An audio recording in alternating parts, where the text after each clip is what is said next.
Hello, ఆరోగ్యం అందం రెండింటి కోసం మనం పెంచుకునే ఈజీలీ గ్రోయింగ్ ప్లాంట్ అలోవెరా. దీనిని తెలుగులో కలబంద అంటారని మనందరికీ తెలుసు కదా. ఈ ప్లాంట్ నుంచి వచ్చే జెల్ని ఫేస్కి, హెయిర్కి, కిచెన్లో అది కాలిపోయిన గాయాలకి యూజ్ చేయడమే కాకుండా దీన్ని డైరెక్ట్గా కూడా కన్జ్యూమ్ చేయొచ్చు, జ్యూస్ లాగా. ఎందుకంటే దీనికి చాలా మెడిసినల్ బెనిఫిట్స్ కూడా ఉంటాయని మనం వింటూ ఉంటాం కదా. ఈ ప్లాంట్ని చాలా ఈజీగా పెంచుకోవచ్చు. దీనిని ఇండోర్ ప్లాంట్ లాగా పెంచుకోవచ్చు, అవుట్డోర్ ప్లాంట్ లాగా పెంచుకోవచ్చు. డైరెక్ట్ సన్లైట్ వచ్చే అన్ని ప్లేసెస్లో దీన్ని ఈజీగా గ్రో చేసుకోవచ్చు. దీనిని లక్కీ ప్లాంట్ అని అంటుంటారు. అంతేకాదు ఇది మంచి ఎయిర్ ప్యూరిఫైయింగ్ ప్లాంట్. అందుకే మన పెద్దవాళ్ళు ఇంటి లోపల కూడా దీన్ని హ్యాంగ్ చేసి ఉంచేవారు. దిష్టి కోసం అని అంటారు కానీ రైట్ రీజన్ మాత్రం ఎయిర్ ప్యూరిఫికేషన్ కోసం మాత్రమే అయి ఉంటుంది. ఈ ప్లాంట్ ఎలాంటి సాయిల్లో అయినా చాలా ఈజీగా పెరుగుతుంది. కానీ మీరు సాయిల్ ప్రిపేర్ చేసుకునేటప్పుడు 50% గార్డెన్ సాయిల్లో 25% ఇసుక, ఇంకొక 25% కంపోస్ట్ మిక్స్ చేసుకొని దానిలో కొంచెం వేపపిండి, కొంచెం ఫంగిసైడ్ కలుపుకొని ఆ సాయిల్లో ఈ ప్లాంట్ని ప్రాపగేట్ చేసుకుంటే మీ అలోవెరా పెద్ద పెద్ద లీవ్స్తో, ఎక్కువ జెల్తో చాలా బాగా పెరుగుతుంది. నెక్స్ట్ థింగ్, దీనికి వాటరింగ్ ఎప్పుడు చేయాలి అని.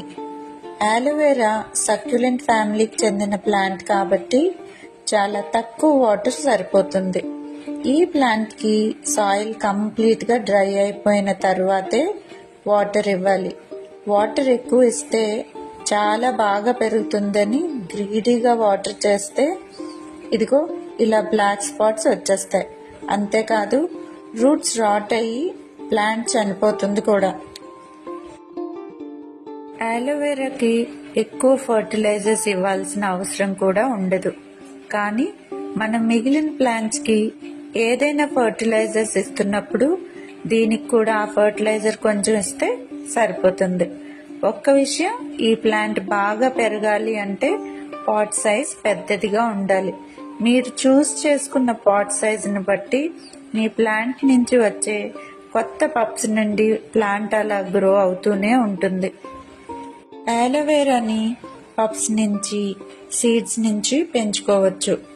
ప్లాంట్ ప్రాపగేట్ చేసిన తర్వాత 2 or 3 years తర్వాత వీటి నుంచి ఫ్లవర్స్ వస్తాయి.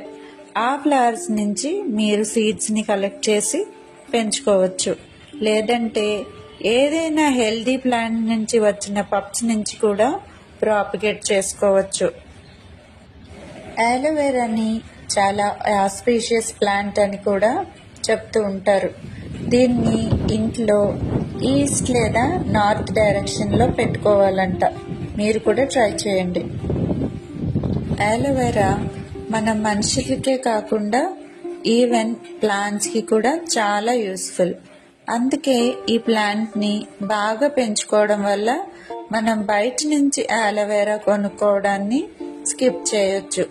ఇదండి అలోవెరా గురించి నాకు తెలిసిన కొంచెం information. Hope these details are useful. మీరు కనుక నా ఛానల్ని ఫస్ట్ టైం చూస్తున్నట్లయితే please like, share and subscribe to my channel. Happy gardening. Thank you.